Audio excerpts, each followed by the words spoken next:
dan harganya gelap loh ini. Hah? Harganya tuh lumayan, maksudnya antara cost produksinya sama harga jualnya tuh sangat menarik lah pokoknya. Nah, gue mau nambahin lagi tadi masalah tinta, gue baru inget soalnya. Iya. Jadi Setelah baca contekan. iya, ini contekan ya. Nah, ini sampelnya sebenarnya. Gue cuma seolah kayak pakai iPad gitu kan. Di MB Tech bahannya. Nyebut merek gue, sorry. Gak masalah. Jadi di print di Dia juga nggak sponsorin kita juga, iya, nggak masalah. apa-apa ya. Nggak masalah. Siapa tahu nanti kan dia kirim Tadi sampel. mana teh pucuk? Teh pucuk mah. Udah nggak ada ya. Teh pucuk di sini.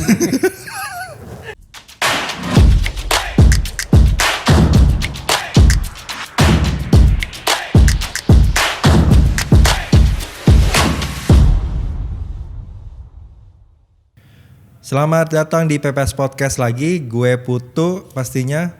Hari ini gue pengen ngomongin mesin UV GCC 240 UV inkjet printer dari GCC. Dan lagi-lagi gue kayak kehabisan narasumber deh. Gue lagi ya. Arya, my friend. Oke, halo bro. Yes bro. Gimana? Ya hari ini kita tampilannya lebih ini ya, lebih wah ya. Apa yang Ini berubah? loh, ada botol apa segala macam. Buat gue sama aja sih, gue bosen ngeliat sampel soalnya. Bro, apa namanya GCC UV ini kan udah dipegang sama Vitro itu dari tahun 2012, ya kan? Ya, Dan ini adalah produk Taiwan. betul, Taiwan. Oke, so pertanyaan gue kita akan awalin dari segmen. Kalau Oke. misalnya kita bicara segmen, sebenarnya segmen yang di cover oleh printer UV ini apa sih GCC UV printer nih? Oke, untuk gue mau ralat dulu nih. Dari 2012 itu kita pegang GCC-nya, tapi si JF240 ini muncul tahun sekitar 2016-an. Karena GCC itu sebelumnya dia produksi laser engraver, laser cutter. Lalu setelah 2016 itu dia mulai produksi UV printer. Artinya UV ini dari tahun 2016. Ya betul. Kalau GCC kita pegang memang dari 2012-an lah. I see. Gitu. Lalu oke, kita ngomongin apa tadi segmen ya? Segmennya lebih ke kebetulan sekali lagi gue bilang gue tuh service bukan sales. Jadi mungkin bahasa gue lebih teknikal ya. Sorry Lu aja. nggak usah ini lu nggak usah apa namanya disclaimer awal lo. Iya, promosi gitu ya. Gak apa-apa, lu punya kewajiban untuk menjelaskan. Ya, jadi kalau segmennya kebanyakan dari customer yang udah pakai itu dia masuk ke UMKM pastinya, home industry. Jadi ada juga yang print shop sih beberapa. Lalu terakhir ada ke project. Jadi dia kebanyakan kayak B2B lah sistemnya. B2B. Ya, jadi main project. Cuman memang secara garis besar 3 itu segmennya. Jadi dari UMKM kayak home industry, lalu ada print shop, terus ada B2B juga gitu. Kalau misalkan kita lihat ini kan kita punya sampel ya beberapa, mungkin ada yang kehalangan sama layar juga ya. Ya. Ini kan ada botol ya. Ya. Terus ada casing HP, casing HP, terus ada ini apa nih? Itu print akrilik. Print akrilik. Ha-ha. Kalau misalnya kita ngomong, oh yes, tentu saja Imani. Saldonya berapa bro? Hah? Saldonya berapa? Saldonya waktu kita pinjam 400.000. Jadi habis ini gue mau bawa pulang Dan Imani. hati-hati dipantau terus. Nah, kalau misalnya kita lihat segmen ini yang kita baru sebutin tadi, itu sebenarnya masuk dari 3 yang lu sebutin tuh masuk yang mana sih? Atau Bisa bisa masuk ke ketiga-tiganya? tiga-tiganya. Karena contoh ya, kayak Imani nih. Ini Imani yang paling banyak. Lu bisa order di Tokped, bisa order langsung di website si printernya, si print shopnya. Nah ini tuh lu datang ke print shop, lu bawa Imani 1 atau dia juga biasanya nyediain sih. Nah Imani ini lu bisa print cuma satu piece aja, lu bisa dia terima Satu orderannya. piece aja? Jadi satu piece terima. Atau misalkan contoh kantor lu mau customize, jadi RFID cardnya mau di print pakai UV printer juga bisa karena dia punya efek timbul. Ya. Gitu, 3D efek. Gitu. Atau lagi klub mobil misalnya. Klub mobil Dia mau customize nih. Aha. Nah, dia juga bisa print pakai Imani gitu kan. Oh. Jadi ID card Imani sekali satu Tapi aplikasi. sebenarnya salah satu keunikan yang gue lihat dari UV printernya di GSC ini yang kalau misalnya print Yimani ya, Ya. efek emboss yang dibikin sama dia ya. Betul. Artinya kan selama ini ya beberapa memang gue udah pernah dibuatkan atau beberapa gue dikasih itu cuma print aja di atasnya tapi tidak memberi kesan mewah ya. Ya, betul. Jadi kebetulan ripping tuh apa bahasanya kalau untuk yang awam raster imaging program. Tetap aja itu nggak awam. Iya, buat lu nggak awam. Buat gue udah bosen gitu. Jadi software yang dipakai dia ini mensupport untuk bilangnya tactical printing atau stacking. Jadi jadi kayak mau bikin huruf braille bisa. Karena kan huruf braille kan agak susah kan kalau dibikin manual. Nah, ini kan lu tinggal bikin file aja. Oh sih. Gitu. Memang salah satu kelebihannya adalah bisa 3D printing seperti ini. Bukan 3D printing jadi objek ya. Paham. Gitu. Dia bikin emboss.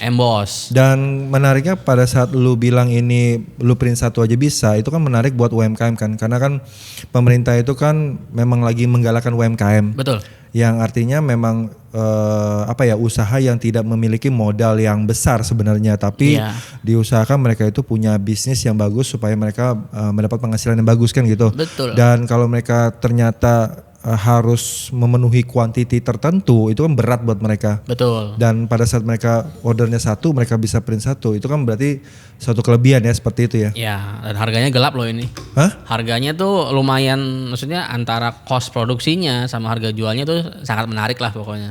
Ya artinya pada saat lu bikin custom kan orang juga mau membayar lebih mahal kan? Betul. Paham. So artinya UMKM, print shop sama B2B. Tapi aplikasinya semua ya begini hampir 11-12. Oke. Gitu. Sip. Terus kalau kita ngomong fitur sama keunggulan yang dimiliki oleh GSC yang JF ya, JF 240 UV ya, yang tadi gue lupa sebutin JF-nya. Iya, ada kepanjangan emang namanya.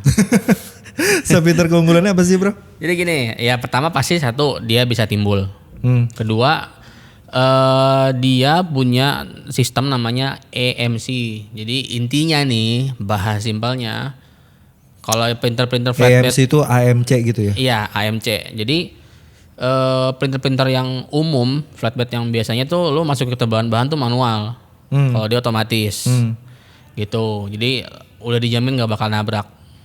Kadang kalau misalkan flatbed tuh kecenderungannya masalahnya adalah suka nabrak bahan.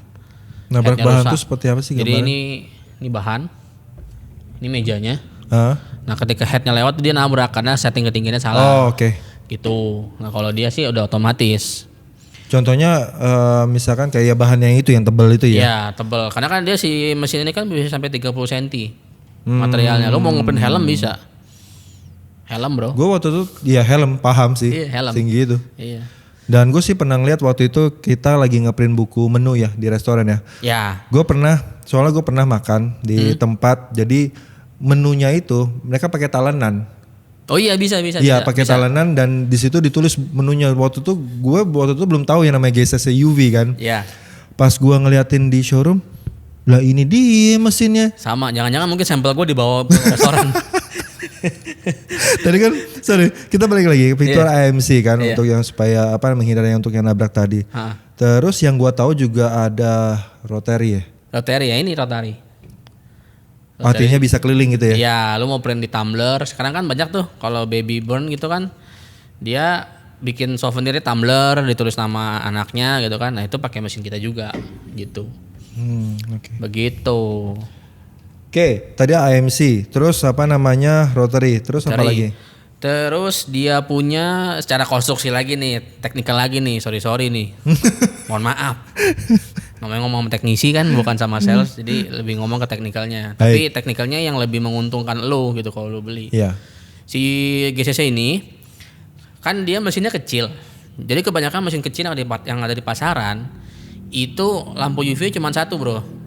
Satu doang. Jadi kalau misalkan ini print head, dia jalan, dia ngeprint, dia balik lagi nih, mundur, baru ngeprint lagi. Oh oke. Jadi dia buang waktu, jalannya cuma unidireksional. Iya. Nah kalau si GCC dia lampu UV-nya 2, jadi speednya lebih cepat 2 kali lipat yang pasti.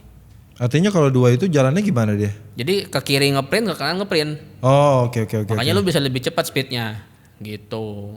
Speed juga berarti speed juga keunggulan dong berarti kalau Speed juga kalau kita keunggulan. ngomong yang dual UV yang LED itu berarti Ya. ada hubungan dengan speed yang tinggi. Betul. Udah gitu konsumsi listriknya juga nggak gede-gede kayak mesin industri ya. Dia kan paling sekitar 170 watt ketika running. Kecil. Hmm. Gitu. Jadi lu mau pasang di rumah bisa. Nggak perlu tambah daya. Terus gimana kalau harga tintanya? Nah, harga tinta juga menarik kan. Jadi gue sempat riset ke beberapa brand sebelah depan kan, kiri belakang gitu kan. Iya. Iya. Jangan paksa gua menyebut. Oh enggak, itu dilarang kan. Iya, dilarang. dilarang. Dilarang. Dilarang sama kameramen. Jadi harga tinta kita gue sebut angka boleh dong. Boleh. Jadi harga tinta itu di price listnya si MYK itu di angka 2 jutaan lah. 2,5 jutaan. Gitu. Kalau white sama varnish lebih mahal. Gitu. Tapi yaitu dari hasil riset kita itu lebih kompetitif dibanding beberapa brand gitu. Lalu ketersediaan juga relatif aman lah. Aman. Gitu, aman, nggak pernah. Ya kalaupun kosong-kosong paling seminggu lah, nggak nunggu pengiriman aja biasa. Seminggu lumayan loh. Iya, tapi kan nggak nyampe sebulan. Sebulan mesin lo mati. Ternyinggung lagi kompetitor. Nggak boleh sama kameramen. Nanti gua dicari-cari ya, viral gua. Terus kita ngomong kalau tinta itu sebenarnya kalau gua nggak terlalu paham deh. Kalau UV itu artinya kan tintanya juga ada berbagai macam warna ya. Betul. Kalau GCC ini berapa macam warna?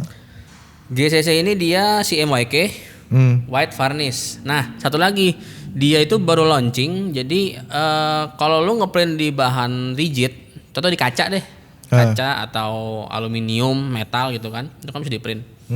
Biasanya kan lu perlu primer namanya. Primer, oke. Primer tuh kalau lu ngecat namanya undercoat. Iya. Nah, si GCC ini baru ngeluarin primer. Primer itu jadi dia masuk ke print head. Jadi lu tinggal print aja. Jadi lebih pasti efektif, rata di seluruh permukaan bahan sama ya lu lebih gampang lah nggak pakai lap lagi, nggak disempot-sempot lagi. CMYK plus white varnish ini ya. White varnish clear. White varnish ya, clear ya. Gitu. Oke.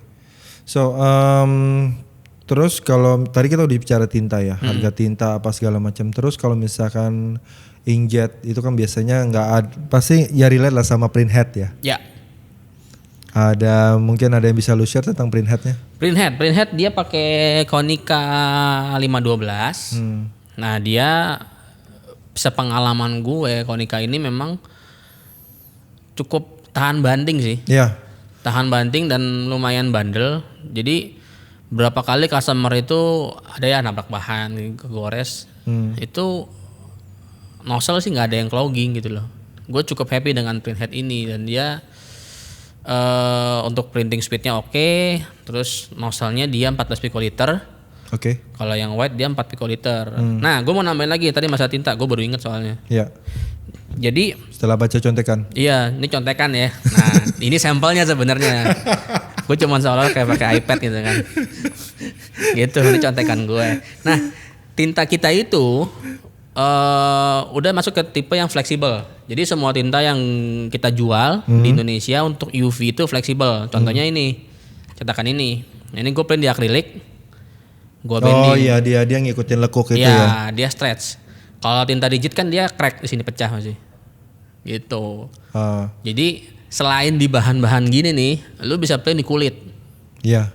Print di kulit, di bahan-bahan kayak karet sendal itu bisa. Tapi kalau misalkan itu tuh emboss nggak sih? Ini yang ini enggak. Tapi bisa. Tapi kalau misalkan kita print emboss, emboss itu kan ya lo tau sendiri kan agak menggembung kan. Iya. Kalau misalkan ketekuk pun dia nggak pecah. Nggak pecah, paling cuman dia agak stretch karena kan dia ngikutin permukaan bahan. Betul. Gitu. Itu. Oh yang tadinya ini ya, yang tadinya gambarnya beef burger jadi Big Mac nih. Iya, jadi Big Mac. Kalau digeser. Gitu. Paham. So jadi itu salah satu keunggulan GCC ya. Iya, betul. Low forming juga nggak masalah karena dia kan dipanasin, tintanya juga nggak ada perubahan bentuk. Oke. Paham.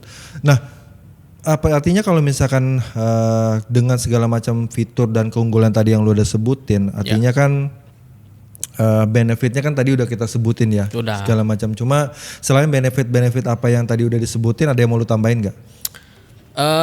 Success story ya. Kita mau ngomongin beberapa customer yang yang awalnya nggak tertarik dengan bisnis merchandise, bisnis ya kayak gini lah, bikin apa namanya aksesoris gitu. Ya. Akhirnya kita coba sharing beberapa sampel, kita bantu cari job, Cari gitu ide kan, juga. cari ide gitu kan, bisa bikin apa ya sih. Akhirnya dia malah beli mesin yang ukurannya lebih besar gitu loh. Jadi startnya pakai UV. Akhirnya karena dia jobnya makin banyak, dia nambah lagi. Jadi akhirnya bisnis digital printing itu berkembang dari yang cuma ngeprint A3 doang, ngeprint banner. Sekarang dia main merchandise sampai ngeprint koper, ngeprint sendal, nah itu macam-macam. Jadi kadang kita juga dapat ide, oh ternyata bisa ya ngeprint di koper, ada aja idenya gitu kan. Iya, kadang-kadang kita itu kan cuma men-trigger aja sih customernya. Ya, tapi ujung-ujungnya karena customer itu yang melakukan bisnisnya, akhirnya dia sendiri yang malah yang kadang-kadang punya ide yang bikin kita ya heran juga tuh. Ternyata jadi, bisa gitu ya. Butuh orang yang kreatif gitu loh. Gue bisa bikin apa lagi nih pakai ini nih. Bahkan ada customer gue di daerah Cempaka Putih itu dia ngeprint, lo tau kan bahan kulit buat jok motor, Ya, itu tahu. di print di MB Tech bahannya. Nyebut merek gue, sorry. Gak masalah. Jadi di print di Dia jok kulit. dia juga nggak sponsoring kita juga, Iya, nggak masalah. nggak apa-apa ya. Nggak masalah. Siapa tahu nanti kan dia kirim Tadi mana sampel. teh pucuk? Teh pucuk mah. Udah nggak ada ya. Teh pucuk di sini. Lanjut MBTech. Jadi dia ngeprint di bahan bahan kulit jok motor. Nah, Itu buat branding. Jadi dia bodinya pakai stiker. Nah, si kulit joknya itu di print. Teksturnya, patternnya itu ngikutin, nyambung gitu loh. oh, iya Jadi iya. lumayan, ya gue juga kaget, bisa juga ya begini. Cuma emang agak susah kan nyambungin antara si patternnya itu kan. Yang pastinya dia juga berapa kali trial and error kan baru bisa Ya, betul. baru bisa tahu itu bisa diaplikasikan. Iya. Tapi gue salut sih sama idenya itu. Ya pada intinya sih the machine and the solution already there. Kita already there. Tentang yang pertama, episode yang pertama tentang Zune, Ya. yang kedua Zune. tentang GCC. Artinya mesinnya itu memang sudah ada. Betul. Tentang bagaimana cara kita berkreativitas ya atau mencari uang ya Kita terserah. harus explore dan terserah Iya. si usernya lagi gitu kan. Betul, kembali ke usernya gitu. Dan sekarang tiba saatnya gue untuk mengumumkan kalau orang mau beli ya. Iya, boleh. Kalau misalnya memang teman-teman mau beli dan mau ngelihat demonya, teman-teman juga bisa kunjungin Instagramnya Sama Fitro di Sama Fitro PPS, Sama Fitro PPS digabung ya. Atau kalau misalkan memang mau inquiry juga bisa di DM langsung. Terus juga kalau misalkan mau shortcut langsung aja komen di kolom komennya. Ya, kontak gue juga boleh. Nggak boleh dong bro, nanti lu yang dapat insentifnya. Ya lumayan bro, nyari sampingan masalah ya. Kan buat kantor juga gue. Iya. Oh ya, gue mau nambahin satu pengumuman. Oh masih lagi dia. Satu update. Jadi ternyata doyan dia. iya, gue baru dapat WhatsApp dari GCC. Wish. Oh iya. Jadi dia mau launching produk baru. Jadi ada produk baru dari si JF240 ini. Gue tadi pagi gue di forward undangannya sama lu. Nah iya, jadi ini abis ini kita mau ada webinar. Namanya mana ya WhatsAppnya ya? Ya nyari lagi. JF2418 UV. Jeff 2418 UV. Jeff 2418 UV. Ya, cuman gue belum tahu benefit update-nya apa aja nih mesin-mesin. Yang pasti warnanya berubah dari abu-abu jadi biru. Gak apa-apa. Maksudnya gambar ininya mesin nih. Iya, ini gambar mesinnya berubah tuh. Gitu. Ya udah nggak apa-apa, itu nanti kita buatin podcast lagi deh. Iya, biar pada kepo.